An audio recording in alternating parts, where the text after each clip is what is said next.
1 महीने के बाद आपने दोबारा फॉलोअप पे आना है। हम देखेंगे कि इस मेडिसिन से आपकी तकलीफ़ जो है उसमें कितने % जो है वो फ़ायदा हुआ है। अगर मरीज़ को बिलफ़र्ज़ फ़ायदा होता है तो तमाम उम्र मरीज़ को ये मेडिसिन खानी पड़ सकती है।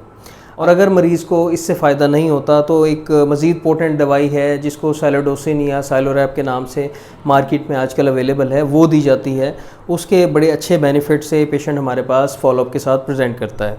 अल्फ़ा ब्लॉकर के जो साइड इफ़ेक्ट हैं उसके अंदर मरीज़ को कमज़ोरी महसूस हो सकती है, थोड़े से चक्कर आ सकते हैं और सर में दर्द हो सकता है। और इसके अलावा जो है थोड़ा बहुत मरीज़ जब एकदम से खड़ा होता है सुबह तो उसका ब्लड प्रेशर थोड़ा सा कम हो सकता है, लेकिन ये सब अलामात जो हैं वो इतना ज़्यादा पेशेंट जो है वो रिपोर्ट नहीं करते। इसके अलावा कुछ पेशेंट्स के अंदर जब भी इजैकुलेशन होती है तो इजैकुलेशन जो है वो बाहर आने की बजाय मसाने की तरफ चली जाती है, जिसकी वजह से मरीज़ जो है अक्सर हमारे पास प्रेजेंट करते हैं और परेशान होते हैं। तो हम पहले ही उनको एडवाइस कर देते हैं कि